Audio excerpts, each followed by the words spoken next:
Good Boom, evening, boom, everybody. boom. Good evening, Bill, and good evening, Mr. Ritchie. Good evening, Good Rob. evening. Good evening, Richie.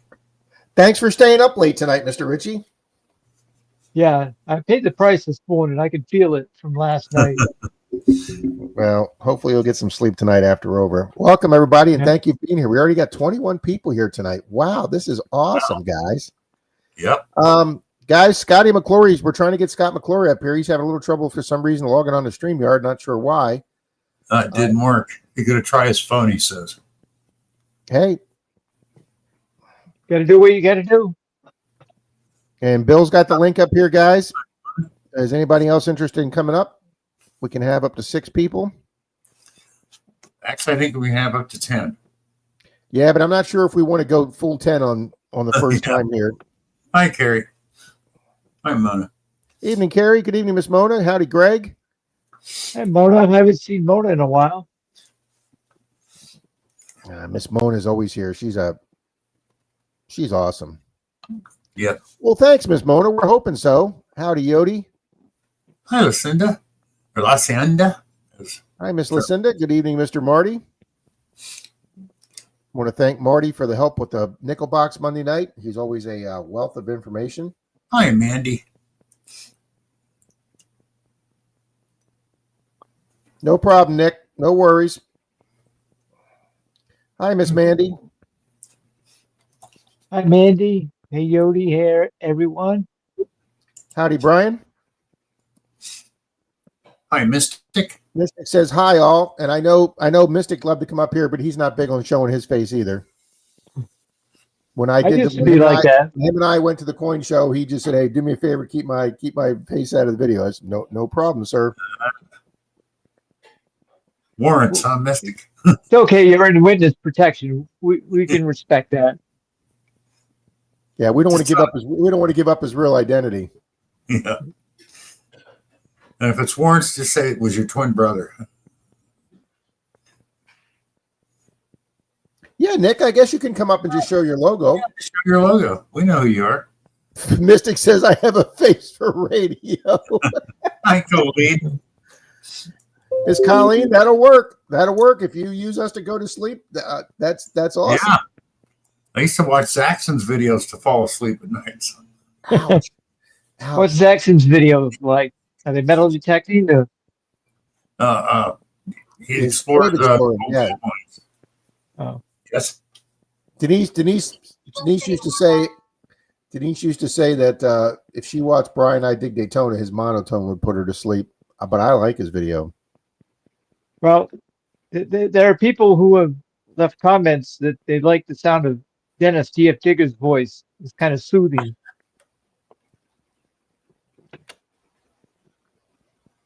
Yeah, Nick, just use your logo. Just use your logo, Nick. Scott says my StreamYard says my mic and cameras are blocked in settings somehow on my laptop and my PC. I've had that happen before with my other computer. I have, Bill. Yeah, Zaxxon explores minds. Yeah. Might want to go into settings under something called permissions and look for your camera and mic in there. Yeah, I got to admit, when I got the new computers, it took care of all those problems.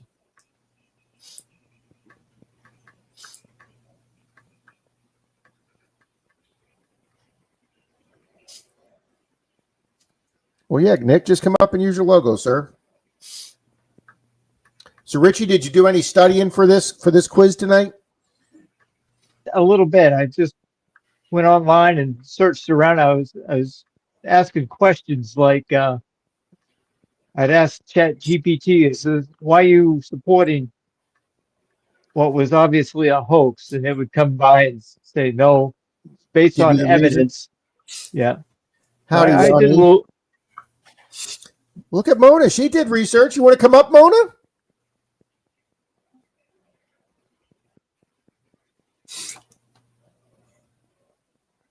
There you go. Mark the Berg Hunter. Is he coming up?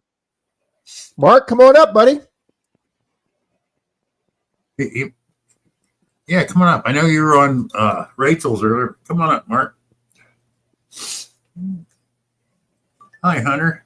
Good evening, Hunter.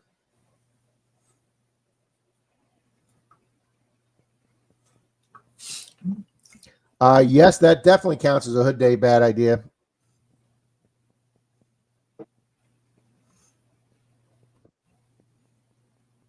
Nick Monar, the voice, has entered the studio. Wait a minute. Where'd that go? It just said add him to the... I added him. Oh, I see him. All right. Thank you, Bill. Hey, Nick. Hello, everybody. How's it going? Hi, Nick. Good. Nick does have a voice for radio. Good morning, good evening, wherever you may be, across the nation or around the world. Welcome to Elf Thunder, Digging with God. Mark. Hey, Mark.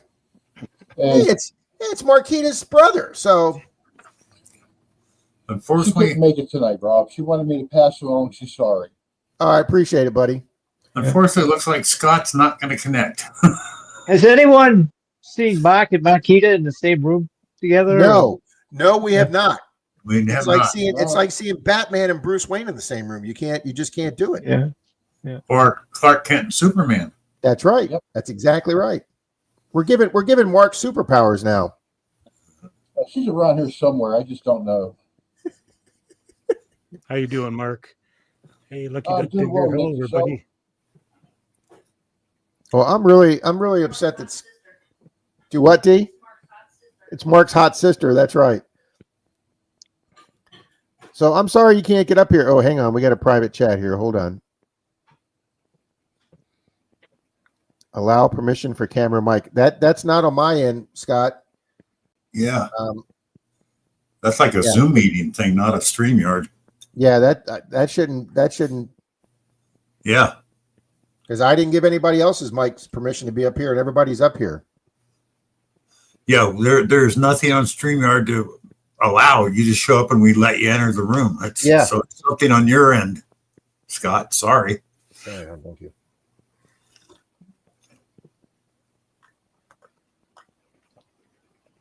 Hi, Bill Brasky. Bill Brasky. Good evening. All right, guys, let's start this off. Don't want to waste too much time with formalities here. I thought I would just kind of narrate the beginning here and then kind of play the referee for both sides here. On January 16th, the United States launched in National Aeronautical and Space Agency, NASA launched Apollo 11, and the first manned mission to the moon. It landed on the moon on July 20th. That was televised around the world, basically accomplishing the greatest feat that mankind had ever accomplished. Based, and also Neil Armstrong, basically one small step for man, one giant leap for mankind, I think is a very appropriate line. And they believe they spent 3 days on the moon, and it was Neil Armstrong and Buzz Aldrin, and Neil Collins stayed in the orbiting lunar module.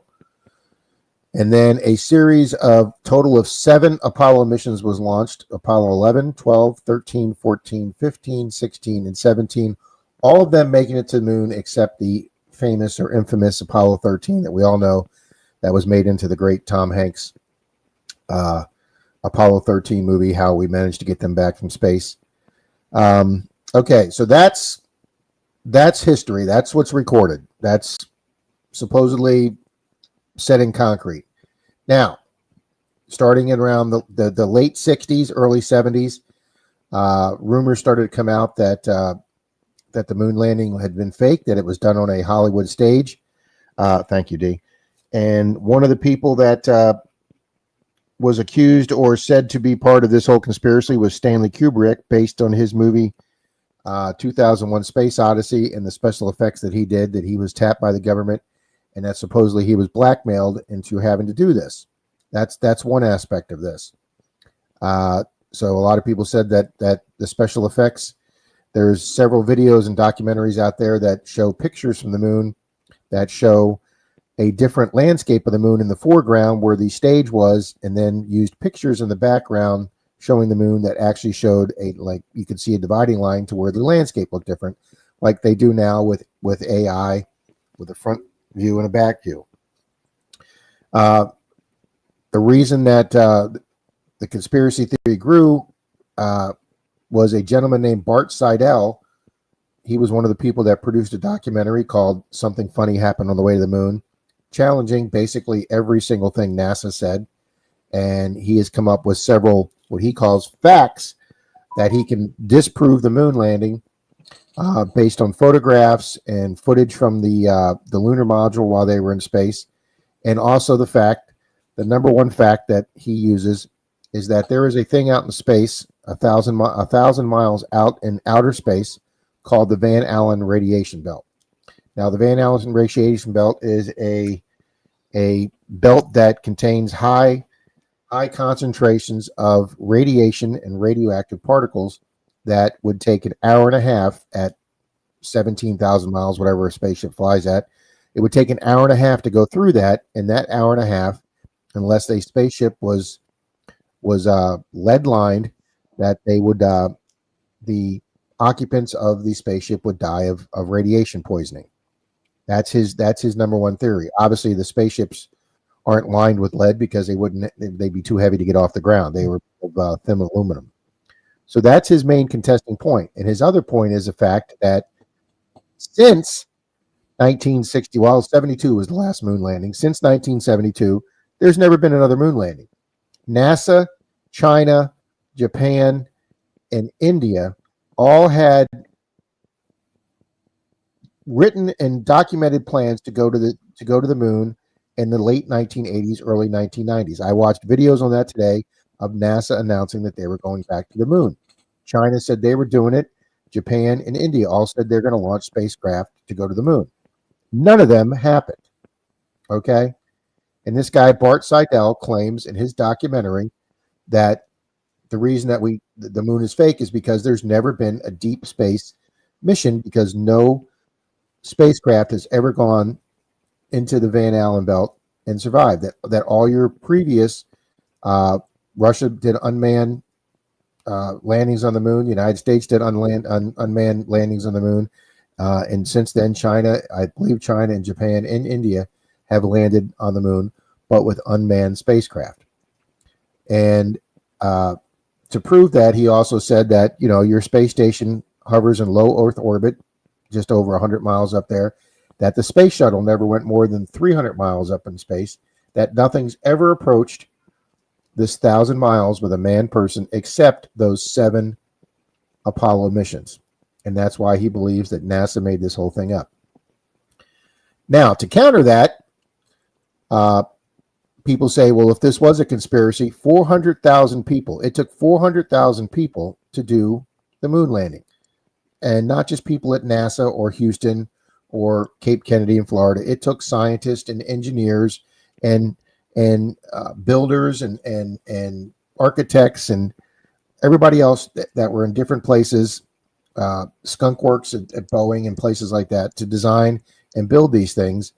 And that all of these, well, those hundreds of thousands of people wouldn't have been on the conspiracy, but that the hundreds and hundreds and hundreds of engineers and technicians and people at the consoles at NASA, none of these people have ever come forward and said this is a hoax. So that's their two sides of the story. So anybody want to jump right in and give one side or the other?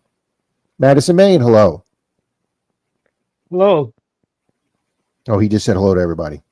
Yeah. I'll chime in. Go ahead.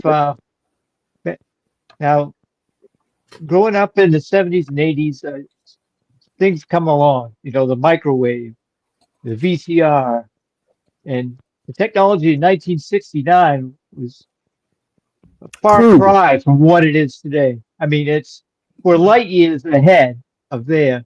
Why have we gone back and landed there? If they could do it with those black and white monitors and all the calculations, all the stuff you see, all the stuff you see in the old videos, all the ancient technology, and we can't go to the moon.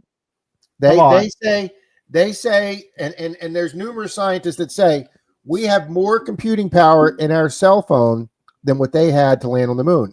And if you remember watching Apollo 13, they had to figure out how to make that CO2 scrubber so that they could survive. They had to make that out of parts, and when they had to turn that on, they had less than what was it, 2 amps or 3 amps to work with that they had. That's it. That's all the power they had. And guys, I mean, they had crude computers back then, but they were like analog computers. So you know, they say that you have more computing in your cell phone now than what they had to get us to the moon. So Richie brings up a very valid point. I relinquished my time to the others. Bill or Mark or Nick, you have any comments on that? Well, I will say one thing. I mean, I believe it happened, but they did bring up a good point. This was before your guys' time. I was alive and I watched it, the whole thing when I was a kid. I was a little kid. When they came back, the 3 astronauts, when they were interviewed, they weren't going, "Hey, yeah," you know. They looked like whipped dogs when they were being interviewed. Yes. That's a great point, Bill. I watched that today, and that guy Bart Sadell brings that up in the thing. Bill's right. They look like whipped puppies. They look like the POWs that have been released from North Vietnam after they had a prisoner exchange that had been spent years, like Senator McCain. Yeah. Senator McCain had more enthusiasm and excitement in his voice after 8 years or 7 years, whatever he spent. These guys look like they just it looked like their dog died. I mean, they all look down. If you just come back from doing the one thing that man had never done before, wouldn't you be jumping for joy and letting, you know, like, hey, we did this great thing? They're all like, yeah, It's like something was wrong there. I'm going to try and pull up that photo, Bill. Yeah. I think they got interrogated really bad and they were told not to say a thing, really. Well, they supposedly saw something. They had transmitters in their suits where the people couldn't hear. The general public couldn't hear it. It only went to NASA. And supposedly they saw something in the crater they thought was alien. So they were probably interrogated about that and told not to say anything. So, all righty, guys, I'm going to pull up this picture to let you know what we're talking about. Yeah, Scott's right. Everything that was left behind has been seen in pictures since. The rovers, the mirrors, the flags. Is that picture up there? All righty, guys, there's the picture. I sorry, I can't. Let's see if I can make that bigger. It'd be nice if we could get a video clip. Actually, I have the video clip, Bill. Yeah, because, I mean, you could tell when they're talking to these guys, you know, it's like, why are you so... Hold on, let me take that off. Oh, exactly, Scott. That's what we said. If we had, Russia would have a field day with it. But and where are all these lunar rocks that they supposedly brought back? Simulations that we had I've seen them, Richie. Look how he's looking down while his that we were quite confident that we would be able to complete this LEM activation in a given time period, which was approximately 4 hours. We managed to get 30 minutes ahead of the time, and I mean, why does he constantly look down? The other astronaut off to his left is doing the same thing.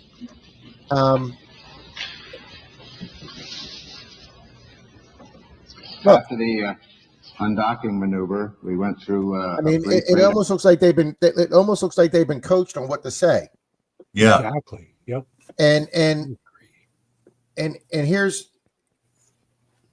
I just lost my train of thought there, but yeah, I mean, like Bill said, this was supposed to be the most. I mean, they had ticker tape parades in New York City for those 3 guys. They were hailed as national heroes. They were on the cover of Time and Life, and you know, like I say, you're such a national hero that you're going to have a ticker tape parade, and you're at the first press conference for the thing, and you literally look like you've just been released from captivity.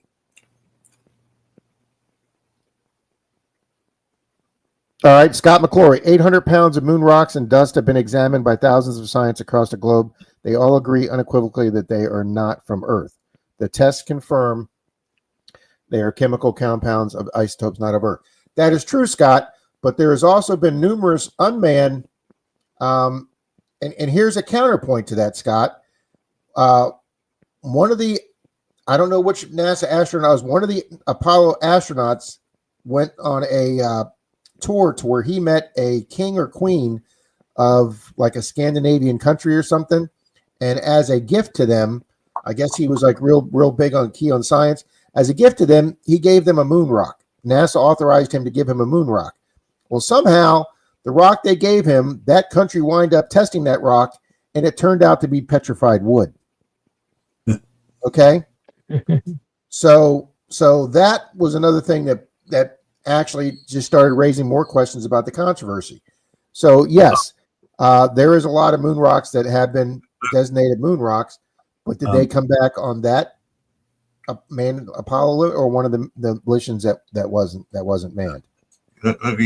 CDG detecting says if they're not experienced public speakers, they are though. CDG, those guys were interviewed before they went up, and even before it all started, they'd been interviewed for years, so they were good at public speaking. So that's not their first time they've ever been in front of a camera. Wendy says Russia was at the moon the same time we were. We beat them to the landing. I've never heard. No, they sent a unmanned probe up there to bring rocks back, but it crashed. There was no people on it. Yes, and see, a lot of people said, "How did we manage to pull off the moon landing when we had so many failures during NASA during the early to mid to late '60s?" Yeah, the first day blew up, and Russia was doing everything. They beat us to space first with Sputnik. Obviously, you see that in the movie October Sky. Then they launched the first animal in space, which was a dog, but they obviously didn't have the dog in a spacesuit. The dog died. But then they also put up monkeys and a rat, and whatever they did different, those came back alive. Then they put the first man into space, Yuri Gagarin. And then they were also the first country to put a woman in space, way ahead of us on that. And then they were the first country to do a 2-person capsule. So they literally had every check mark that they had, and then all of a sudden, the United States, out of nowhere, successfully lands on the moon after numerous failures, and Russia beating us to everything, and all of a sudden we land on the moon. Now, well, Rob, I got something to add to that Russian thing there. Go ahead. Did you know that Russia, that was only their ones that they let us know about? There's lots of manned missions too that failed where astronauts died. Yes. Oh, I'm definitely sure they lost astronauts, and North Korea doesn't tell us when they got a rocket fail. The only time we find out about it if we've got a satellite overhead or we get a seismic reading from the explosion. But yeah, North Korea doesn't usually let us know unless we can prove it, and then they'll make that last rocket they had that went off. North Korea just launched their first warship off that side pier thing. They tried that for the very first time, and they sank and damaged their warship. Did they tell us about that? Nope, not until satellite caught it and showed the damage, and then North Korea had to make a statement. You can bet your ass somebody got firing squad for that. All right, if we're in a space capsule or whatever, we land on the moon, and we go to step out, and there's a picture of us stepping out of the Luna. Who put the camera over there to take the picture or take the video of them walking out onto the moon? I believe the LEM, the landing module, I believe it had some external cameras. Yes, it did. There was external cameras on the module. Once he's on the ground, once he's on the moon, every picture you see of a shot of him in front, you can see the other astronaut in his reflection of his helmet. So the one with him standing next to the space, the flag. I'm surprised nobody's brought up the flag tonight. Oh, yeah. The waving flag with no wind. Yes. Now, what a lot of people don't realize is that the top bar of that flag had a metal rod through it. Yeah. So, plus, it was only waving when he was put in the ground from his movement. Yes, a lot of people said that waving was like Bill said, was just the kinetic energy after he put the pole in the ground, and that it stopped waving. That the only waving, like he said, from Bill said, was him putting it in the ground. Yeah. Well, a lot of the lighting too is all wrong on the moon. Yes, and that's something. You're right, Nick. That's something that Parks guys. I know a lot about lighting, and I look at that and I go, no, sorry. Well, Nick, the problem with that is the moon surface acts like snow when light hits it, so it will reflect and give you a shadow from a different angle. And all the stars are missing in the sky. That's because the sun is much brighter because it's 250,000 miles closer to the sun. So it washes out the stars because they're not bright enough to show through with any camera.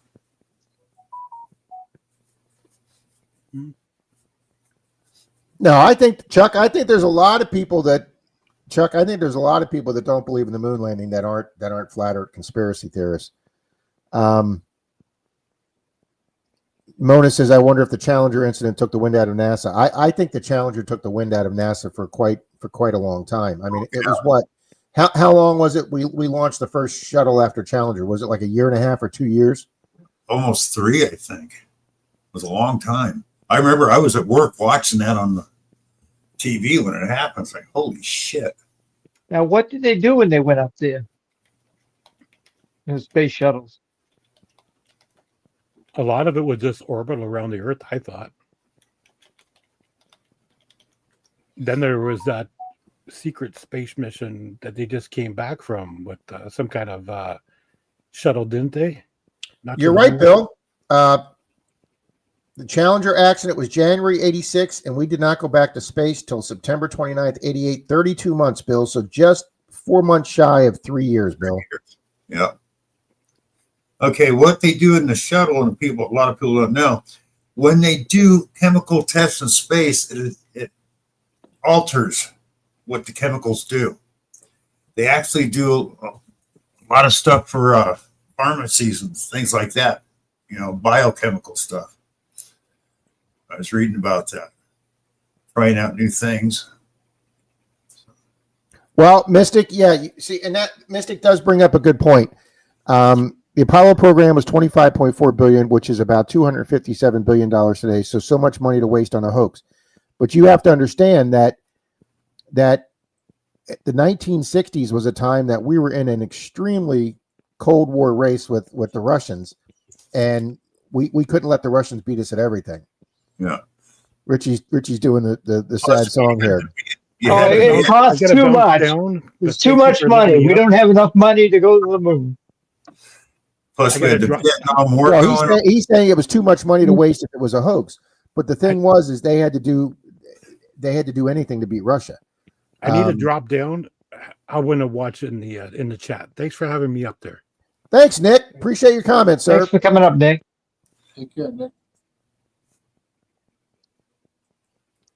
Now, Scott says there are over 1,000 hours of publicly available video, audio transmissions, recorded trajectory via GPS from multi-countries, and more than 2,000 photos prove all the statistic data.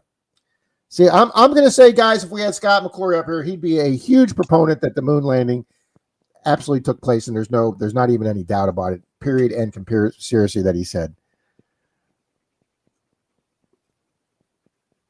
Yeah, Marty says he smacked the pole and the flag waved. Mona says he got like that from putting it in the ground. It wasn't moving.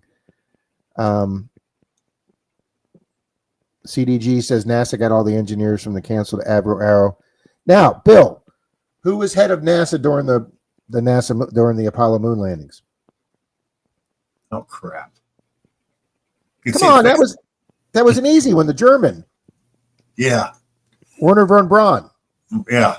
Thank you. Now, guys, we could do another conspiracy theory on this one night. That for those of you that don't know what Operation Paperclip was, if you feel like studying some fun American history or world history, look up Operation Paperclip. Now, what Operation Paperclip was is when the United States and Russia were both closing in on Berlin in World War II. It was already decided at the Potsdam Conference between the three leaders, Churchill, Stalin, and Truman, how Germany was going to be divided up between the war powers, and Russia was going to get like East Germany, which they wound up getting, which became East Germany. Thanks for all that. I like that. Anyway, that. Operation Paperclip is we started scarfing up Nazi scientists that were part of their rocket program, the V1, the V2, the buzz bombs that were going over London. In a lot of ways, German engineering was way further ahead than American or Russian. Obviously, their tanks were way more advanced. Some of their other armaments were advanced. Their rockets were way ahead of us.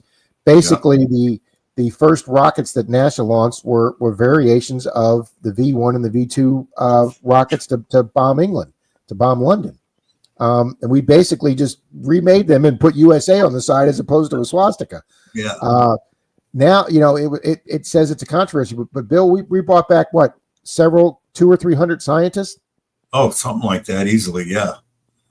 Scientists, rocket engineers, rocket scientists, and the lead one, the head one, the main guy that was the head of Germany's Russia program was Werner Braun.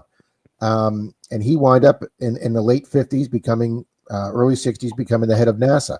So here's a former German Nazi. Now, I mean, he obviously wasn't an SS officer; he was a scientist. But you had to swear allegiance to Hitler as a member of the Nazi Party, and he had several other 100 scientists that were part of that program.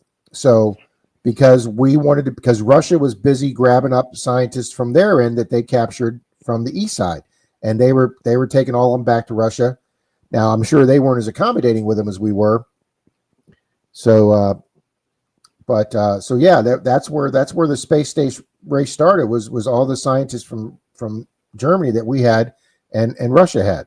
So we were really competing and against Russia for everything. And I believe we had to win.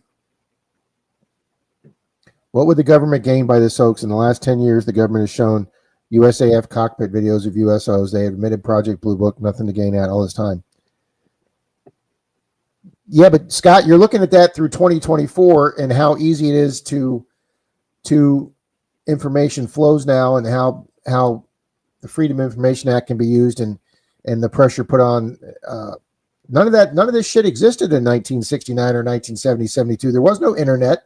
There was no world outcry. There was no. You couldn't join some conspiracy group on the internet to petition the government. I mean, you didn't have any of that in 1972. Now, what did they gain by going there? They gained. We went there. That the United States was superior. That capitalism was a superior way of life over communism or fascism. That our way of life was the most productive and that capitalism was better. Because we got to the moon before you. I'm just telling you the way the government thought. I mean, look at the speeches that Nixon gave, look at the speeches that JFK gave, look at the speeches that LBJ gave, and all of them said we've got to get to the moon first. We've got to use our technology. I mean, JFK gave his famous speech saying we're going to put a man on the moon and bring him back safely by the end of the decade. And it took till July of '69, the last year of the decade. No. Marty, you're wrong. We got Velcro from the Balkans. That was from Star Trek Enterprise. I thought we got Velcro from those burdocks that stick to your clothing. No, it came from the Vulcans. She sold it to a guy, so she could send a kid to school. Mystic says 2 old radio telescopes were able to track and pick up the Apollo spacecraft as they traveled to the moon. Other countries, including the Soviet Union, picked them up. Yeah, and Mystic makes a good point. The Soviet Union did acknowledge. Their scientists did acknowledge that. I mean, they didn't sit there and say, no, this didn't happen. There wasn't one country that came out and said, no, this didn't happen. The entire world recognized this, including all their scientists. But the Soviet Union came out and acknowledged it. They basically said it was a waste of money. Once they got beat to the moon, they said, well, they spent way too much money. We'd never spend that kind of money. Why? Because they didn't have that kind of money. They can't even feed their own people. So spending it on the space program really hurt them. I mean, considering what they did with the money they had, what they accomplished was incredible. And I personally think that I'll say it, I'm not here to get into politics, and I'm not getting into politics because I said right there, no modern politics. But when did the shuttle program end? 92, 93? Something like that. Yeah. We had Americans on the International Space Station. And then we retire the space shuttle. I mean, every yes, we did have one more accident after the Challenger, so we had 2 accidents, but we also had 30 or 40 some successful missions. 5 mile. Even at 5 mile, we retired the only spacecraft that the United States can get to and from the International Space Station. So when we retire that, we contracted with the Soviet Union to use their Soyuz rockets to relieve the things. And we paid them millions and millions of dollars in hard cash that country needed. There you go. Greg said Australia had a tracking station for NASA. And it's still there. It's called Pinewood. They still have it.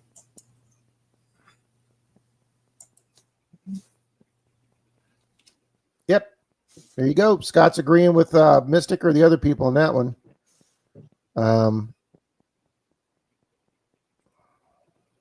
That's a good point, Wendy. That's true too, Colleen. Look at Colleen. She's giving us links here. Way to go, Colleen.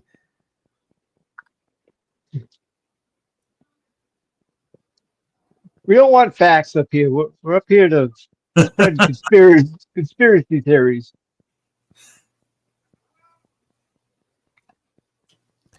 Colleen says, I'm reading a story about the Challenger with my 5th graders now, and the project manager didn't listen to the engineers. It wasn't safe to launch. Well, I mean, it's a rare thing, Colleen, for Florida to go below 32 degrees. What happened was that one O-ring froze, and it was never designed it was never tested and designed to be below 32. Because what are the odds that Florida is going to be below 32 for like 6 hours? And literally a 50 cents O-ring is what caused. I'm telling you, that's they show 32. I'm doing this for 32 degrees, not for the O-ring. Hey, it's 32 degrees. If it's 32 or below down here, Richie, my ass is not going out of the house. Okay, I'm cranking the heat up, and yes, we do have heat in our houses in Florida. It doesn't get used much. When you do turn it on, all the dust against the coils smells like the house is burning up for the first 15, 20 minutes, Richie, because of all the dust sitting on it from the last time. We get that when our furnace comes on for the first time during the fall. Wow. Scott said he actually announced the Challenger disaster on National Public Radio. He used to be in broadcasting.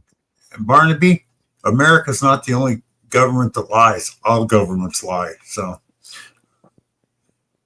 say, boom, we got a foreigner. We got a non-American in there giving their 2 cents worth. Thank you very much, Kwame. Much appreciated.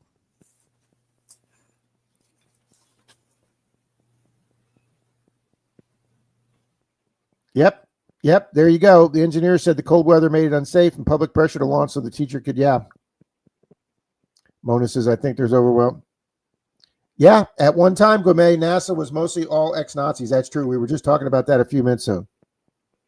Well, now, Scott brings up a good point, Bill. Could a hoax of this magnitude happen with today's tech? Absolutely. The only problem with, it could happen, but it could be disproven even quicker. Because especially with digital photography, they know when it's been screwed with. There's no way around that. They know when it's been changed.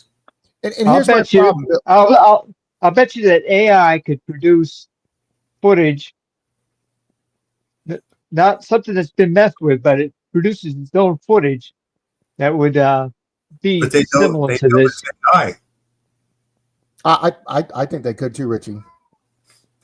Now here's the difference, guys. In 1969, I mean, do we have as much national pride? I mean, look at Gourmet saying most everything the United States does historically is a lie. A lot of people around the world feel like a lot of U.S. history is a lie, or that we slant it to our own. Hey, to the victor, the victors write history. Okay, guys, the winners write history. Okay, why does the United States look great in World War II and Japan, Germany, and Italy look horrible? Because we won the war. Do you not think if Germany didn't win the war, they'd look like the heroes and we'd look like a bunch of gorillas and apes that tried squashing their way of life? Sure. To the winners go the spoils, and part of the spoils is you get to write the history. Now, Jim, there is an Easter bunny, but it just happens to be a mass murderer. So just funny to know. So in 1969, I think there was a lot of national pride. I mean, the United States was united. I mean, look how united this country came together after 9/11. And we had a lot of divisions in this country before 9/11, but this country united after 9/11. Look at after the Boston Marathon bombing. You know, the T-shirts and the slogan "Boston Strong" came out. There are things of adversity that join this country together. There's also things of national pride that join this country together. And that was a time that like I say, this was the accomplishment of the 20th century. It joined the country together. You didn't have Edward Snowden whistle type blowers. That was a rare thing that happened in the 1960s. And if somebody did do that, it was easy to quash it because you didn't have a national media, you didn't have internet, you didn't have ways that somebody could voice something. You know, any one of us sitting here with a microphone and the internet can say whatever we want, and anybody from around the world can see it instantly. But that you couldn't do that in 1969, 1970, 1975. But do you think that you know, if NASA or SpaceX or one of these other companies that was launching this stuff actually really wasn't doing this, that they were using AI or doing a hoax, don't you think somebody at one of these companies would not rat them out in a heartbeat? I think they would. So I just think it's the age of whistleblowing is a lot easier now because there's actual whistleblowing protection laws now. You just go on with Joe Rogan. Yeah. And Joe Rogan's had several. Joe Rogan had Bart Seibel on. He had the guy on that did this, and he countered. You know, Bart kept saying, I know for sure, and Joe kept saying, no, sir, you believe this. This is your belief based on the way you're proving this, but that doesn't mean that it's an absolute fact. The guy kept saying, I know absolutely. Joe's like, no, you don't. And I learned something by things that Mystic and Scott typed in here, and I did not realize that there are thousands of photos out of there from other countries that have telescopes powerful enough to view the moon to show our debris up there.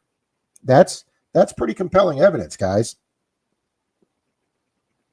So, I mean, you know, if there's 6 lunar modules there, that's hard to say that we weren't there if there's 6 lunar modules, you know, on the moon. They crashed them at least 2 of the times. But were they manned? Yes, that's the whole question, Richard. Yeah. Because what this guy Bart Seidel says is that basically when they shot the pictures of the Earth saying they were 130,000 miles from the Earth, you know, over halfway to the moon, he's basically saying that they took the camera and put it on the back end of the spaceship, and that the moon through the window looked really little because he was on the far end of the spaceship. And when he showed the footage of that, and he says, the reason I could tell you the way they did this is because you could see the guy's arm trying to block out the one window. And you see a guy's arm come into the picture. And he was saying they used a black curtain around the window to make it look like it was space as opposed to the interior of the spaceship. And that, I think out of all that guy's proof that he has, I think the information that video inside that spaceship. And then he also talks about how there was 2 channels that NASA used. They used the channel that was the public could hear, and they used a medical channel that each one of the 3 astronauts had a channel that he could talk to the medical doctor. Each astronaut was hooked up to a medical doctor, and they talk. He plays a clip where they call him, and the astronauts don't answer, and you hear a third party come in and on the second channel and say, you need to start talking now, and that's when the astronaut responds. So you could see that they had a third channel or second channel to talk to them. So he's like, whose voice was that? And who was telling them to talk and say what they said? It almost makes it look like the press conference that we talked about, to where, you know, they're just. Why would you have to read off prepared notes when you're trying to describe the most exciting thing you've ever done in your life a few days before, like Bill said? Oh yeah, we went to the moon. Yeah, we landed. We got out, and walked around. Mark says. I mean, Mark says sorry, his internet was cut off. Oh, okay. I didn't know if I chased him off. No. How long are we going with this? There you go. Kwame, I want to say, tell us how you really feel, sir. Yeah.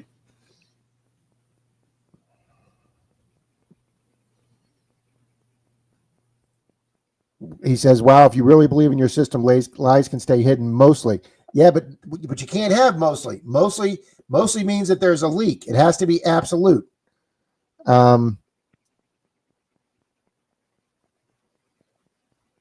And that's what I'm saying.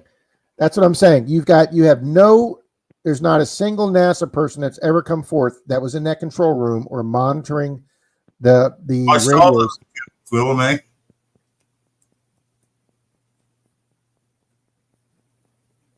Well, okay, Guamay brings up a really good point right here. There are no records of the moon landing, guys. It was supposedly all lost. He's saying they destroyed it. NASA said the technology, all the written figures and all the calculations and all the tapes were lost by NASA. Supposedly the tapes were retaped over. They forgot to save them. And all the written calculations and all the math work to get it done. They interviewed some guy that says we don't have the technology to go back to the moon. And they interviewed this guy, I believe, in the 80s. Yeah, the VCR tapes, they had to record some show that they were watching, so they recorded over the moon landing.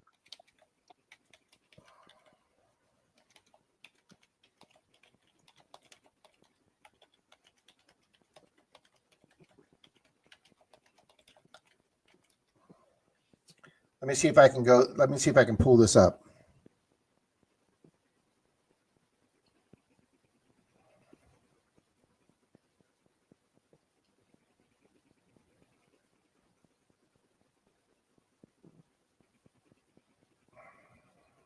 Oh, I can't remember. I can't find that interview. You could say nobody said anything about it, but what about Area 51? There's not too many people talking about that. I'm sorry, repeat that, Richie.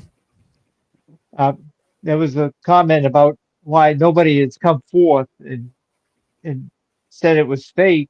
What about Area 51? Nobody's talking about what's going on in there either. That's for another discussion, Richie. All Area 51 is for the testing of new aircraft that they haven't leaked out yet. Hey, Nick brings up a counterpoint to Scott McClory. You got Scott McClory right there arguing for, and you got a counterpoint by Nick there. That's why I wish we could have had these guys on. Oh, very cool, Mystic.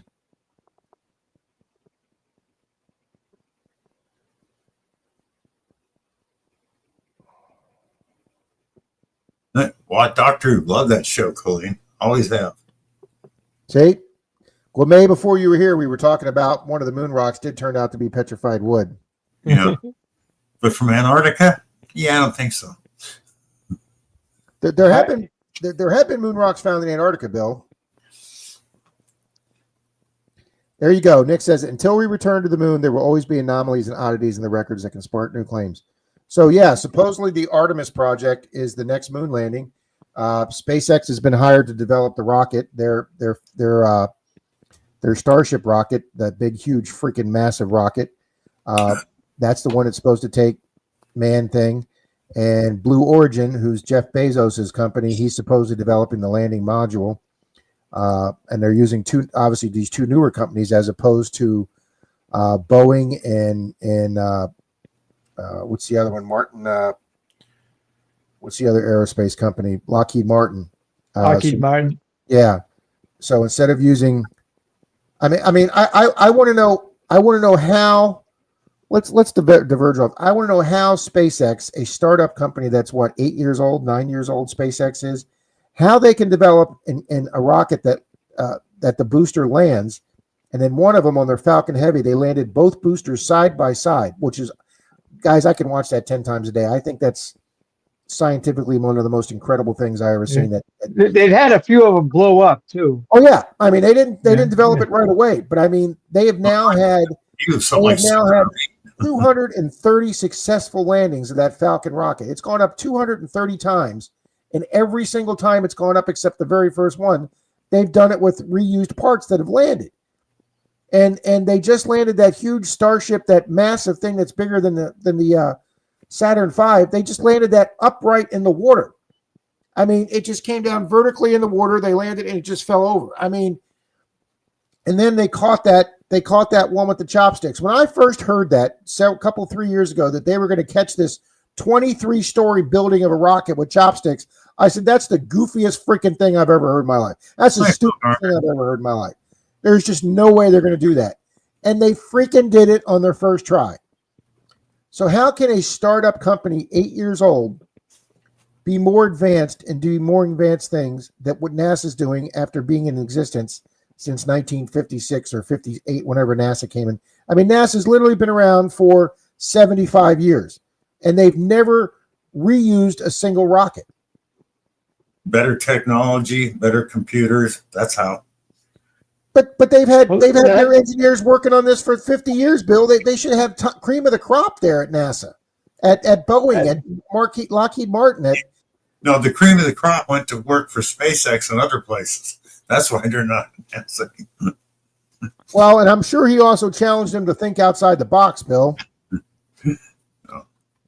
That's the whole thing behind SpaceX. They can take your satellites up and they can bring the rocket down and reuse it and save tons of money.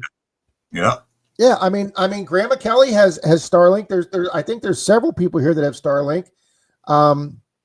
Guys, they're providing internet to third world countries, kids in schools in Zambia and places that have never seen a picture on the internet. I mean, you know, I'm not here to tout Elon Musk like he's some god or something. We all know I'm a huge Musk and Tesla fan, but I mean, Starlink is the communications that we've all been wanting since the government invented GPS. You know, let's not forget that the GPS was a military invention to back up and support troops in the world. I mean, GPS was originally developed by the military and probably what, Bill, DARPA? Yeah. There's a whole nother group with tonight is DARPA. Texas Donna said, I heard Twilight Zone music and it led me here. Good morning, Mr. Jocko. We're the place to be if you can't sleep, sir. Yeah, Fairy Dust says, question, are they still trying to get people up there? Yeah, Fairy Dust, they were supposed to be putting people up there in the 80s. I watched several interviews of that today, that there was a active program to get men back on the moon in the 80s, not only from the US, but from China, Japan, and India, and none of those came to fruition. And that's why this guy that did this movie called Funny Thing Happened from Earth to the Moon says the reason we're never going to do it is because you can't get through the Van Allen radiation belt.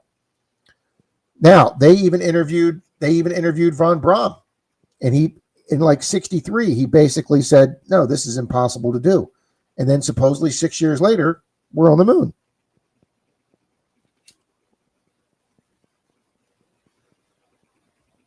Rob, is this discount coast to coast radio? It's a good one. A very discount coast to coast radio, okay?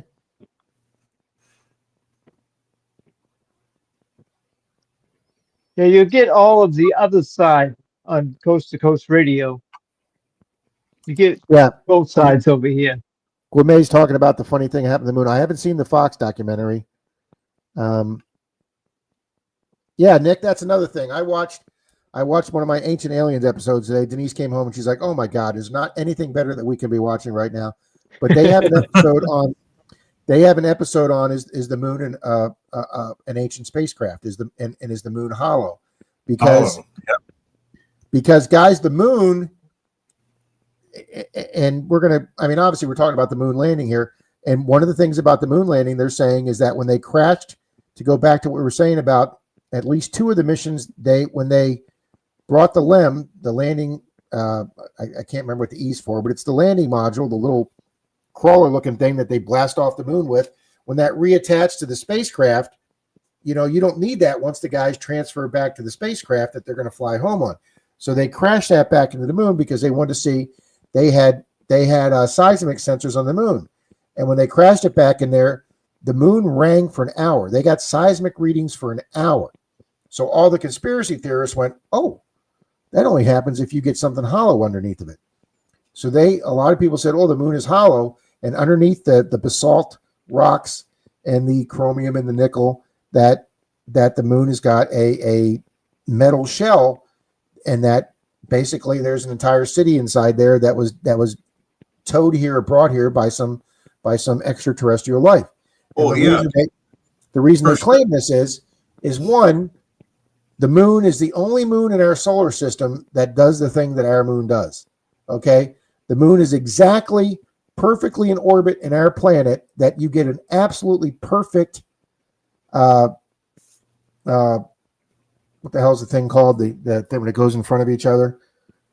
The solar eclipse, the moon eclipse. It's the only moon in the solar system that does an absolute perfect eclipse. Was it twice a year? And if it was 1 mile further out or 1 mile further in, you wouldn't get a perfect eclipse like that. They're saying it was basically positioned exactly 2,197 miles from the Earth or the sun, and that its size is exactly 1/4 of the Earth, and that it's positioned in an orbit that gives us our seasons, which enables that life was here. So they're saying that was brought here billions of years ago, so life could develop the way it developed on Earth. And they've interviewed a lot of scientists that say, without the moon being in the position that it's in, there's a good chance that advanced life on Earth would have never happened. So there is a lot of the ancient alien group that believe that the moon is a spaceship, or the moon is extraterrestrial, or is foreign, or even if it is a planet, it was towed here and put into our orbit. There was even a couple of Russian scientists in 1970 that did a research paper on it. At the threat of their own jobs and careers in Russia, they published a paper on that, but they used a lot of scientific and calculations. And later on, 2 Americans wrote books on, is the moon artificial? A lot of your ancient cultures, like the Aborigines in Australia, talk about a time. Their oral legends talk about a time that the sky did not have a moon. There's Sanskrit writings and stuff like that talk about the moon arriving. So I mean, so to go along with this, we're kind of getting off the moon landing, but Richie brought up the fact that how did they film the lander coming down if there wasn't a camera there already? Supposedly 3 kilometers from where the Apollo 11 landed, the first landing, supposedly there's pictures of artificial buildings, of non-natural looking structures on the moon, and that's the reason they landed there, because those astronauts were tasked with finding that out. And like Bill was talking about earlier, did they have that second channel? Did the reason that they look like they're downtrodden because they were scared shitless because they found those buildings and NASA ordered them not to talk about it, like Bill was talking about earlier? Well, one theory is they said they saw 3 alien ships, yes, across that one crater on the other edge. So, yep, there's Mystic. I'm behind on the chat, but that Mystic's talking about just what we were talking about now. But if you watch the first Man on the Moon made in '64, it was giant insects that lived inside the moon and brought it here. Mm-hmm. Oh, Gourmet, I mean, West Wing did a whole arc on. Now, when was West Wing? Late 80s, early 90s, the West Wing TV show. They did one of their last seasons, they did a whole arc on basically our astronauts get stranded up in the space station. Something happens and they're stranded. They're running out of air, and we don't have a shuttle that'll go get them. So does the president use the secret military shuttle that we've been developing without telling anybody? And supposedly they used that to go up there, and Toby exposes that to the public, and he gets fired and he gets prosecuted for giving up a government military secret. And so one of the storylines was, does the president pardon him at the end of his term? So yeah, according to what Gourmet says, we could be there in 20 minutes. In the West Wing, they talk about having we're developing the X-15 right now, which is basically like a space rocket. It's supposed to make the U-2 look like child's play.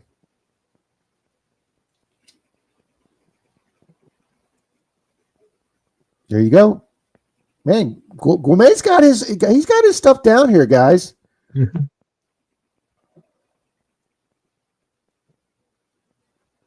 Yep. Greg says Area 51's a top secret military development center. Absolutely. For aircraft. Always has been. Yep.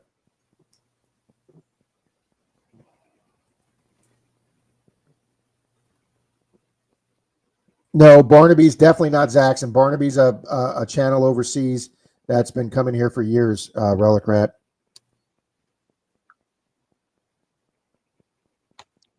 night, Yeah. Chuck.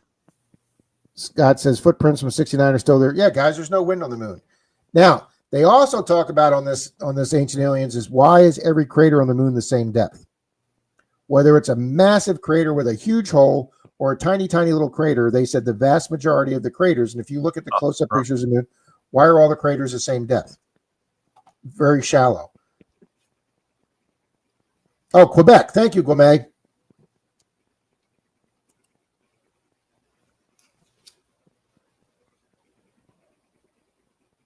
I think we've improved them a little bit in 500 years, Gourmet.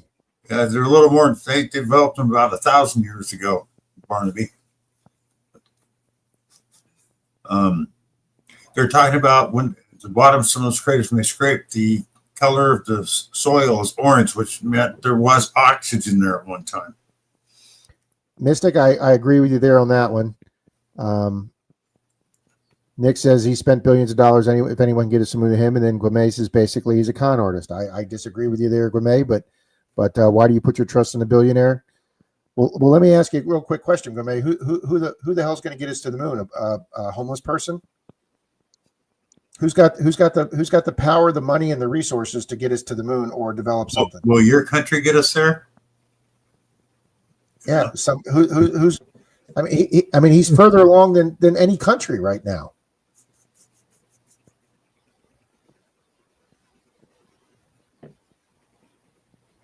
I could add something, but I'm going to restrain myself. No, go ahead, Richie.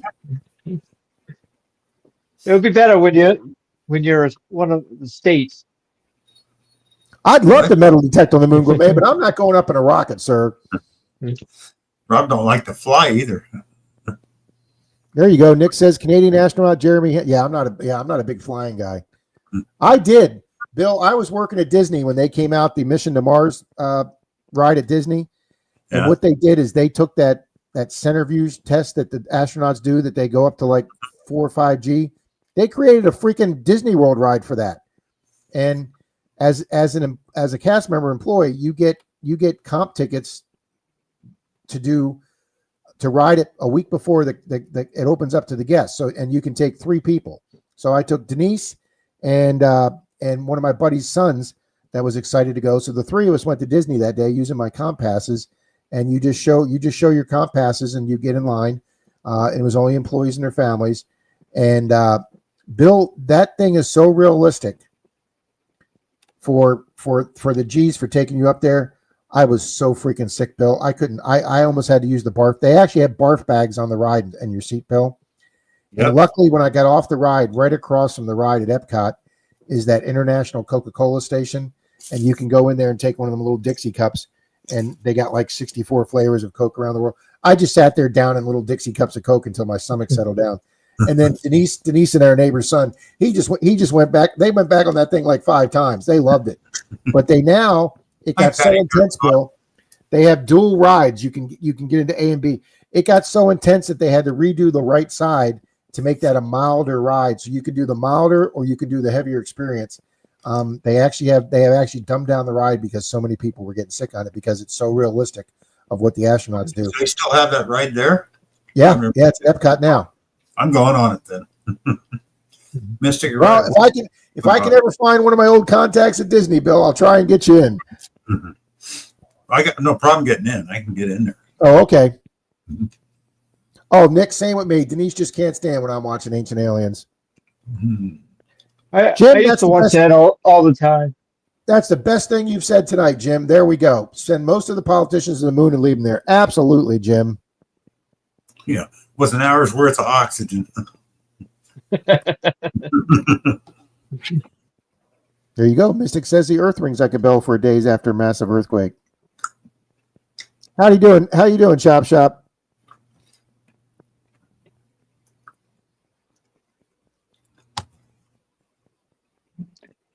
I gotta admit that I do believe that we landed on the moon. I'm just taking the other side, just for fun.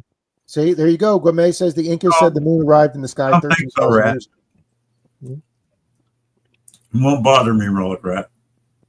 Well, and that's interesting, Greg, because we landed Apollo 12 or Apollo 11. We landed Apollo 12, And during Apollo 13, they weren't even going to film it live. They show the part in the movie the wives go to talk to him, and the station's cut out for, I don't know, I Love Lucy or something, but they weren't even going live with it until the famous Houston, we have a problem, and then it became a world drama. But I mean, it was already so mundane after 2 landings that they weren't going to cover it live.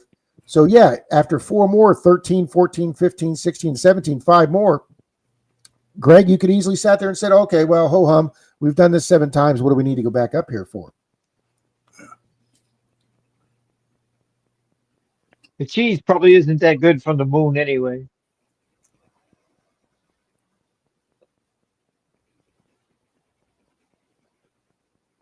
Oh, they've sent up numerous unmanned to the moon, Nick. Yeah.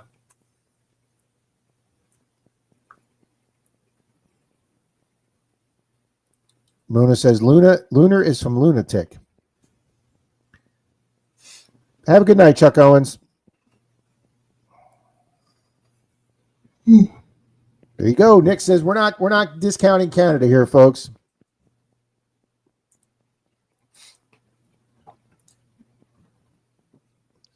A lot of good hockey players come from Canada. Fairy Dust says no aliens, they're just in the movies. Oh, Mystic, I'm telling you, I almost lost it that day. Yep, I remember that, Nick. That was a pretty big thing when Canada designed the arm for the space shuttle. And that thing worked absolutely perfect every time. See, Relic Rat said the ride was horrible, Bill.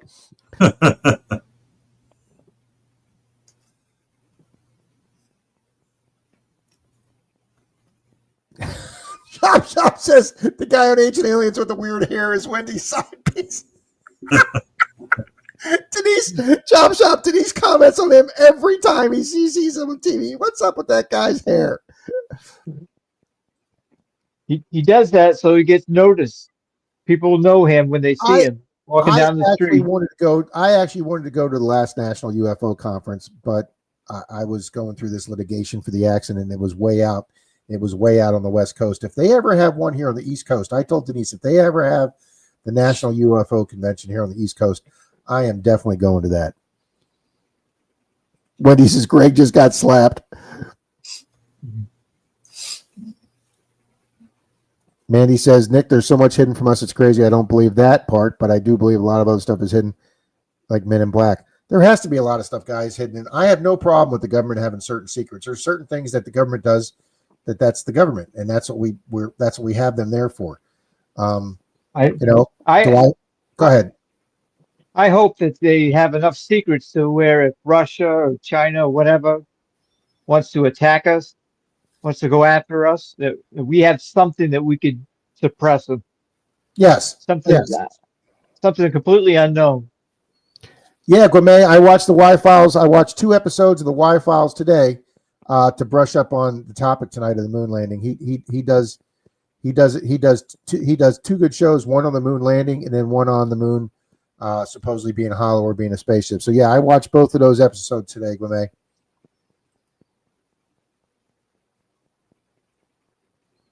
See, Nick, I can't ever say that I've seen a UFO, Nick. Rods of the gods. Rods of God. Well, I know there was a spoof called Hot Rods of the Gods. I don't know if that's what he's talking about. See, Nick says I love the Y-Files too. I think the goldfish part. I don't like the goldfish part. I think the goldfish part. I think he'd come off a little more serious if he didn't have that stupid fucking goldfish sidekick. But that's his little shtick, and it works for him. And he's got, we have 42 people here. He has 10,000. So who am I to criticize him? Well, Mandy, I don't know about them having our backs. If you watch Independence Day, they're here to save us as they get blasted off the roof. These gods of rods are tungsten rods about the size of telephone poles. Oh. These rods would be stored in orbit around Earth. When needed, would be released and guided and dropped toward a target. No explosives are required. The destructive force comes purely from kinetic energy. Oh, I've heard of them. I never knew they were called God rods, but yes, I've heard of that. That theoretically that would work based on the kinetic energy. Due to their weight, they're entering the atmosphere at like 27,000 miles an hour. Yeah. Yeah, Wendy, it's a YouTube channel called the Y Files. He does a lot of interesting subjects, Mandy, not just sci-fi. He does a lot of interesting historical, and he takes both sides of the thing that we're trying to do here tonight. He does both sides. You're right, Mystic. Yeah, it's like a meteor bomb. Yeah. Evening, Matt.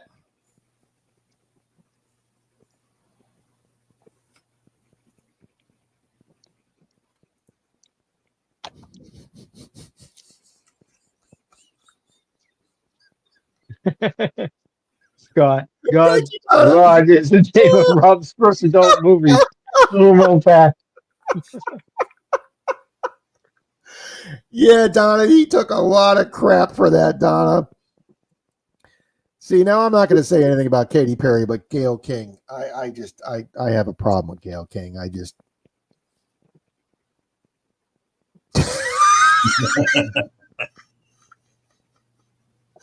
Yeah, I knew this wasn't going to get too serious tonight. Justin, we discussed that about 20 minutes ago. Yep, and here you go. Mona brings another point up. Corn or maize. I read that aliens brought corn to the ancient people. Corn wasn't indigenous to this planet. Yep, Mona, that's I think that's an entire episode of Ancient Aliens. Evening, Justin. Yep.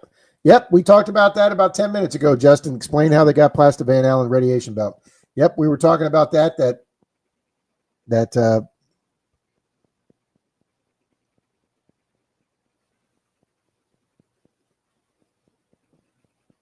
now Mystic says that was the biggest hoax ever, those Rod. Ooh, Rob, check your email. Sexiest rocket ever built. Uh-oh. Is this going to be the penis rocket? Is that an adult film too? I don't even know if we're going to be able to put this thing on there.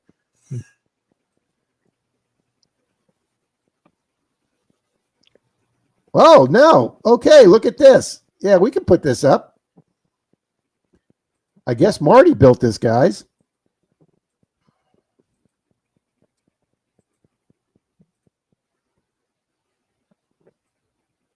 Sexiest rocket ever built, the Saturn 1B. Well, up until Starship, this was the most powerful rocket ever made. That's awesome, Marty.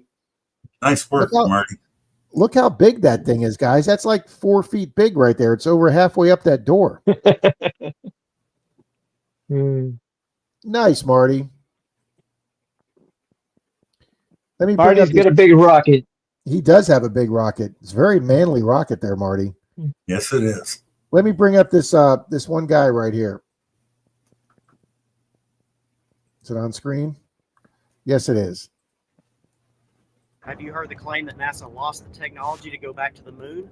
Let's break that down. In 2016, retired astronaut Don Pettit made this famous statement, sparking debate about its true meaning. The problem is we don't have the technology to do that anymore. We used to, but we destroyed that technology, and it's a painful process to build it back again. Firstly, technology can mean two things: science applied to create solutions or the products it produces. Pettit was talking about the infrastructure used to create the Saturn V rocket, not lost technology like a misplaced set of keys. It's like saying we destroyed the typewriter technology because we found better ways for document creation. What was lost is the entire infrastructure, including factories, tools, materials, tradesmen, and their expertise. The Saturn V had over 3 million parts, and its assembly and operation was massively complex. Using modern materials changes the vehicle's characteristics from its basic mass down to its potential malfunctions. Rebuilding expertise, conducting new tests, and creating new procedures, it's like building an entirely new vehicle, and that's what we're doing now. So, NASA lost the technology is about progress, not physical loss or inability.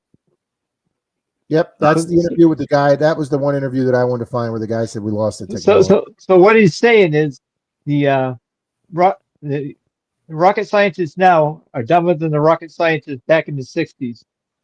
No, that they have to redevelop everything because that I guess based on the launch pad and different materials. It sounds far-fetched to me, but I thought that guy's interview sounded far-fetched. I mean, whether you tear down the assembly plant and everything else like that, I mean, guys, we turned an entire revolution from 1939 to 1942 from building millions of cars a year for the middle class of America, and we changed those factories literally almost overnight to producing Jeeps, tanks, planes, and ships. Okay, and we did that literally overnight. So saying that we have to start all over from the ground one, that we have no factories, guys, there's so many factories sitting in this country that, I mean, and not to talk about Elon Musk, he built it. He didn't build his first factory, guys. He used an old Toyota / GM factory that GM had bought from Toyota, and he revamped a factory that was already there. He got it for pennies on the dollar. So he started off. Now that is his most inefficient factory today because he's built all new factories. But his first factory he didn't build. He redeveloped from an old factory. When I go to my sister's in Kansas City, when I drive around Kansas City, there's at least 3 closed GM plants in Kansas City. Massive plants. I mean the size of 10, 20, 30 football fields. And we can't be putting them used to manufacture something. Okay, it's just simple. I can explain it with 9-volt batteries. Here's 2 9-volt batteries. AC Delco, made in America. Power, made in China. This one is a 1/16 of an inch shorter than this one because this uses better material and different materials. To get the same voltage out of this one, using cheaper materials, they have to use more of it. So this will fit certain detectors. This will fit all detectors. This one is too large for some. And I agree with you, Bill, because when I bought rechargeable batteries for my 705, they were just the AA batteries. They like you said, Bill, they were like a millimeter difference. Yep. And they literally got stuck in my detector because they were a millimeter wider, because they were a different manufacturer, to where I had to actually send my detector in to have them remove those batteries. Oh, and wow. They wound up putting in a new battery case for me that would fit those batteries. So MindLab did take care of that for me under warranty, but the different, like Bill says, the different batteries were just microscopically different size. Because of different materials. And we're using different materials to build rockets today. So the technology is different, makes everything different. There we go. Nick says they destroyed the technology to keep it from the Russians or the Nazis, China, and the rest of the world. There you go. Scott McClory has got to say, I'm very surprised because we're a bunch of doubting Thomases now, Scott. Yep. Wow, Jeff Millard, Bill, High Plains detector just sent out a post saying he's in the middle of a earthquake in the Philippines. Wow. Just came across my screen. And then Nick says, Nick said that, and Guame says, because it was better on paper, at least you want the most powerful rocket to go to the moon with as much weight as possible. They even brought cars in the 60s, supposedly. Yeah, and that was something that even Werner von Braun said, that you would need 3 stages of fuel to get to the moon. And now supposedly we did it with 1 rocket.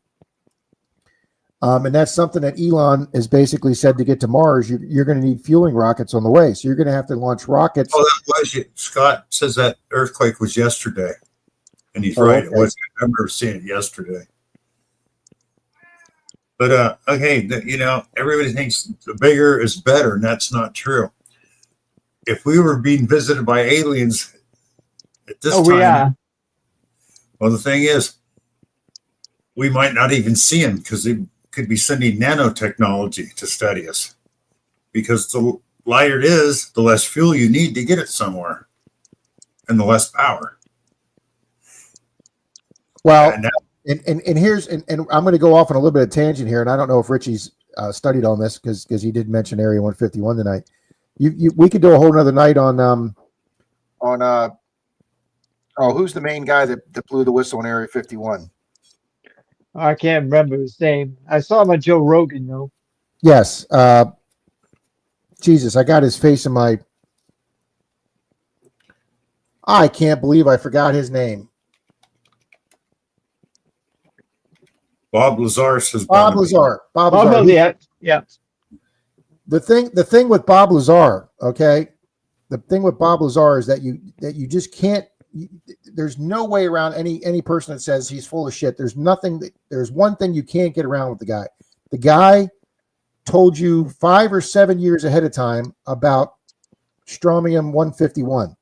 He talked about an element that wasn't on the periodic table, okay, that they developed. Weren't there like three elements? There was a couple. I don't know. There? He talks about element 151. There was no element 151. It wasn't only till like 7 or 8 or 9 years later that the government finally came out and says we've synthesized element 151. It's a completely artificial element that had to be synthesized, and he had been talking about it for like 7 or 8 years, and the government denied it. And finally, one day, they basically said, "Yeah, we came out with this." How the hell how would he know that if he wasn't there and he wasn't on the team to work on that? 7 or 8 years ahead of time, before the government announced that, he knew about that, and he said that was developed from the crafts that they worked on at Area 51. Justin says you sleep on the amount of lead shielding needed to protect. I don't understand that premise, Justin. You'd have to explain that to me. Now, 5 Mile, I would believe that over a lot of other things.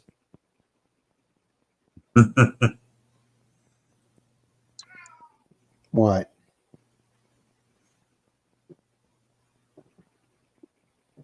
I'm out of coffee. Oh, there we go, Richie. Now you're opening up a can of worms, sir. And I'll go ahead and make the statement right now. There is absolutely no way that man killed himself. And I'm just going to leave that hanging out there, okay? Mm-hmm.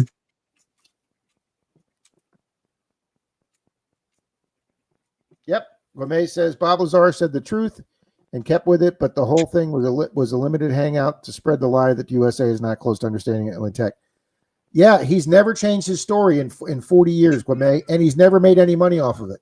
He's done limited interviews. He's never made any money off of it. He's never got famous. As a matter of fact, he lost the government took his security clearance. The government burglarized his house. The government tried to erase all his records from MIT. Yeah, basically the government tried to just discredit him as much as possible. Now here's another thing, Richie, talking about NASA and technology. I watched when I was taking a nap this afternoon when the Y Files was over. The next show that came on, and I was too lazy to get up to change the channel, was a guy talking about the Robert Oppenheimer and the creation of the two bombs, Fat Boy, Big Man, and Fat Boy, the two that we dropped on Nagasaki and Hiroshima, and how they created them out there in the desert in Nevada. And there was an American, I think 2 or 3 star general that was put in charge of the program to develop the nuclear. And even though Robert Oppenheimer did not have a Nobel Prize in physics, he picked Robert Oppenheimer because he believed that he was the best all-around person as an engineer, physician, builder. He believed he had all kind of different skills, more than just a theoretical physicist. And he chose him knowing that he had communist sympathies and that Oppenheimer's wife was a member of the American Communist Party. He chose him anyway, even though it was very controversial, because he believed he was the best man for the job to beat the Nazis to the bomb. I found that absolutely fascinating. You know what I find fascinating, Rob, about that story? Was you woke up and you had to get up to change the channel on your TV. Do you have a floor model TV still, or? No, I didn't mean I had to get up. You don't have a remote? I didn't feel like leaning over to get the remote, I guess Richie's what you're saying. I was just laying in bed. I'll just watch this show laying in bed. Yeah, no, I didn't have to physically get up and turn the knob, okay? I phrased that wrong.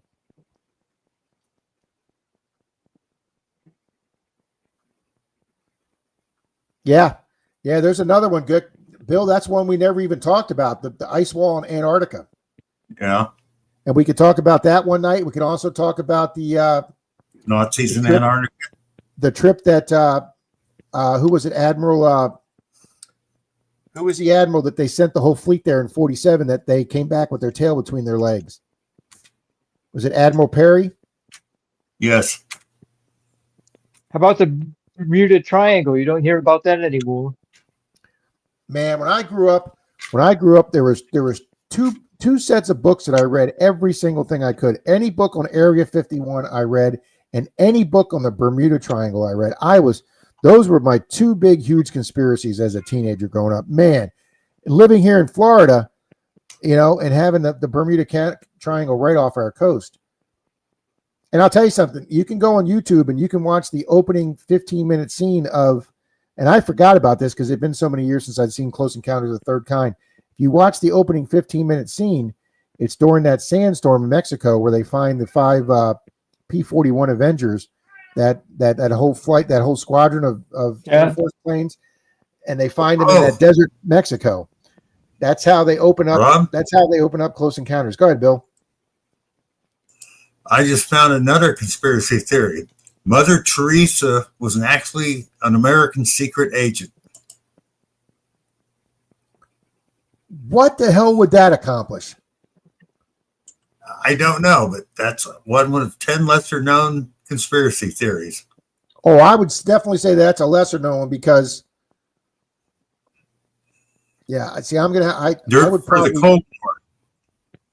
No, I would probably decline to do that one because Mother Teresa is one of my, well, actually, she's not my number one hero. She's my number one female icon or hero that I look up to. I have two female heroes that I think were phenomenal people. One of them was Mother Teresa, and the other. Then now this kind of goes with rockets and aliens. It's the Die Glock theory that the Germans during World War II had. Oh, the Die Glock is the Glock, the Die Glock bell. The bell is a great. That would be a great conspiracy theory show, Bill. I would do that one in a heartbeat. How about the one Nick Mona suggested? I'm looking up on the email. Hang on, which one is he suggesting? Is Jackson really an alien? I'm checking his email now.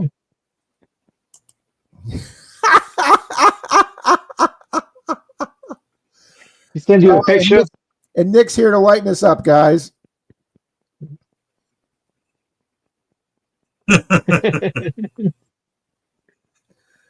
Oh, thank you, Nick.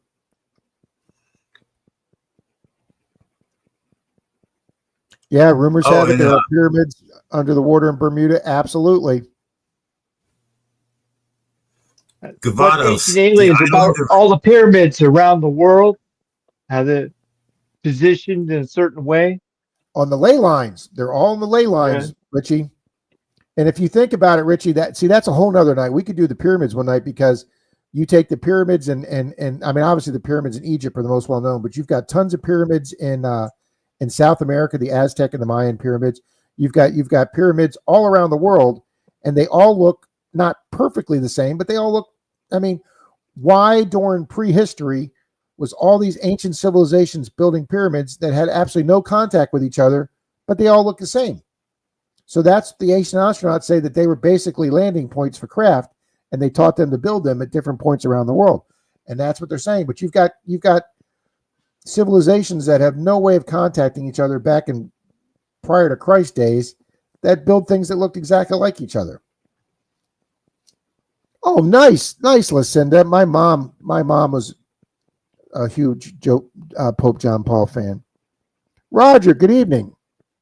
Oh, yeah, Bill was talking. My other female hero besides Mother Teresa is Rosa Parks. Those are the two women I think were that did things with absolutely nothing. They weren't going to get anything out of it except grief. I consider Mother Teresa, and I'm going to probably piss a lot of people off when I say this right now. I consider Mother Teresa the greatest Christian that's ever walked on the face of the earth. You could take all your modern Christians and all these televangelists and you can just shove them right up your ass. She epitomized what the Bible and what Christ said a Christian should be. And I think Mother Teresa was the epitome of Christ on earth. I really do. Hi, Colleen. Hi, Colleen. There you go. Donna's got her comment. Thank you, Roger. Appreciate you reminding me. Here's one I've never heard of before, Rob. Gabados, the island of immortality. Say that one again, Bill. Actually, a gang of Chernobyl survivor scientists went to this remote island to resurrect. It's called Gabados, the island of immortality. Apparently, this is a godforsaken island somewhere out in the South Seas, and the Chernobyl scientists survived, went there. There you go. All the missing people in National Park, Jody, that's because people get lost because they're stupid. Justin Winch has a good question. What if Pangea was the world right before the world flood roughly 12 years ago? Yeah, Pangea was the big one continent theory before it supposedly got broken up. Yeah, pyramids in China as well, Gomez says. Yeah, and there you go, Mona. What happened to the Mayans? Supposedly they interacted with Spanish explorers, Mona, and they infected them with smallpox and all the kind of diseases that they had no defense against. Their bodies had no defense against them. Miguel, welcome to the chat. What about the advanced civilizations in the U.S. before 1800s? All history books about our history is a lie. Thank you, Miguel. Appreciate it. Don't know your channel, but we appreciate you being in the stream here tonight, and I appreciate you throwing that out there, sir.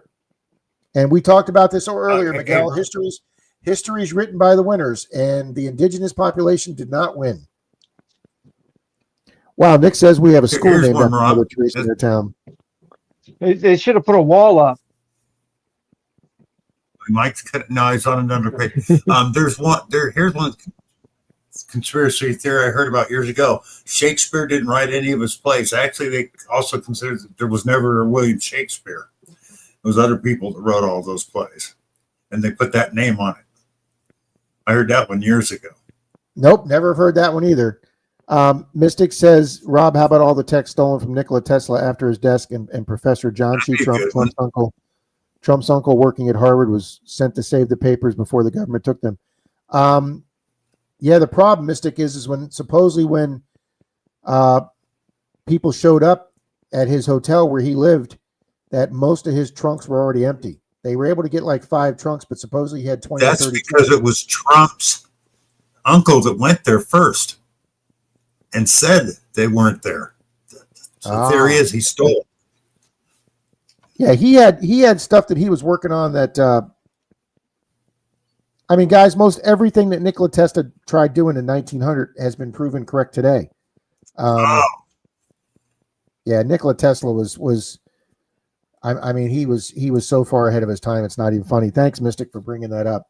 Okay, this goes along with that. You ever see the movie The Philadelphia Experiment? Oh yeah, the try to move matter. Invisible warship. The warship that supposedly showed back up with guys embedded in the deck and stuff like that. That was before they made the movie. That was a conspiracy theory. Oh yeah, that was a real incident. They said that obviously transporting a ship, they said never actually really happened, but they were working on teleportation. That Philadelphia experiment was a real. No, it wasn't teleportation. It was supposed to be invisibility. For invisibility, yeah. Okay.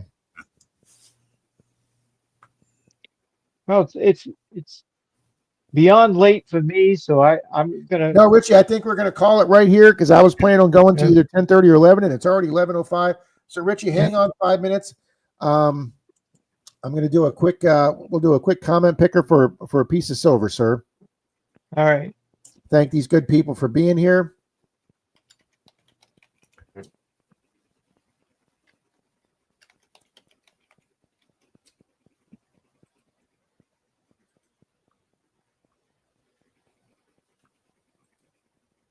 Mona liked the show. Well, thank you, Mona. Yeah, we got to do more.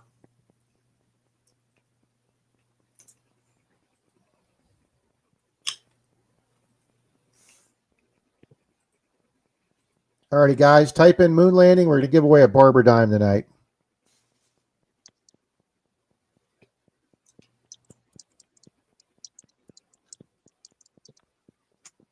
Yeah, Donna, that's a pretty cool little fact right there, Donna.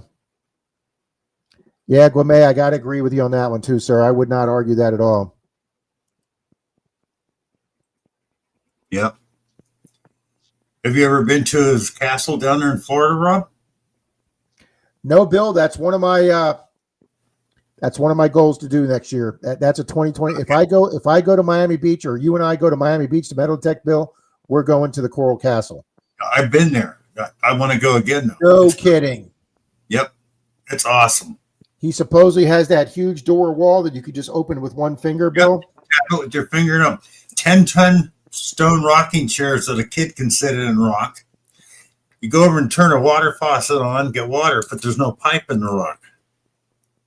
He was also supposedly that there was a black box on top of his that was supposedly be using that you supposedly used a vibration or some type of that he was able to move those rocks using some type of vibration levitation. And after he died, that black box disappeared from on top of that scaffolding, kind of like a whole Tesla type He said thing. he knew how the pharaohs built the pyramids. Yes, And he that's built that exactly by right. himself.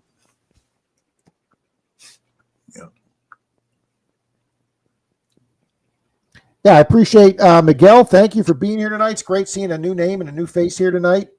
We appreciate that. You've been respectful with your comments. Florida, Nick. We appreciate you being here tonight. Gwame, it was absolutely awesome seeing you here tonight. Miguel, if you come back in another one of these, we'll get you wrenched up as a Smurf for the next one, so you can post your channel link. Thank you, Nick. Hopefully, we'll get it. We'll be able to get you and Scott McClory up here next time. Yep. Awesome, Scott. Yeah, I'd love to have you up here on the next one. Thank you, Bill Brasky. Thank you, Roger. Ooh, we got Mike Showles who's been listening tonight. Please, oh, please don't invite me into a conspiracy tinfoil night. Justin, you're more than welcome, sir.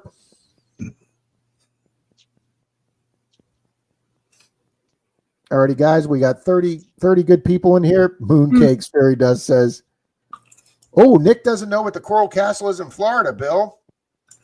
Oh, it's a big coral castle built by one man. Over years, Nick. One little like 5'3" demure man. He was from where, like Transylvania or somewhere, Bill, over in Eastern Europe. That, yeah. Hi, Weigel. But yeah, it's got 10-ton doors you can open with the push of your finger. A kid can do it. It's got 20-ton rocking chairs that you can sit in and rock. They rock. Mike the Greek, no. Denise has checked and she talked to one of the store managers and they will not have it till Thanksgiving, Nick. So I've got to wait, Mike, I've got to wait another month down here. Alrighty, guys, we got 32 good people in here. We're going to give it 10 more seconds. 10.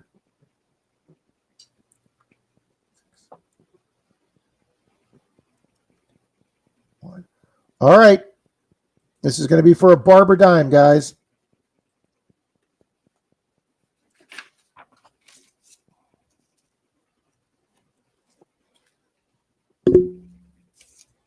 Boom, Brian Oilier. Way to go, Brian. That place you're describing, Bill, reminds me of a part of my book I'm writing. Oh, yeah? Yeah. Here's a description of a small part of a scene. Buildings lean in impossible angles, their windows twisting like mirrors. A dozen moons hung in the night sky, some faint, some bright, arranged in spirals that made her eyes ache if she looked at them too long. Streets curled in directions she couldn't. Streets curled in directions they shouldn't, folding back upon themselves like ribbons. Cars glided soundlessly, wheels spinning above the asphalt instead of on it, leaving trails of glowing dust. Okay, got to get Richie's next book when it comes out. Yeah. Hang on, guys. I'm trying to. They don't give me a link to the episode. All right, hang on.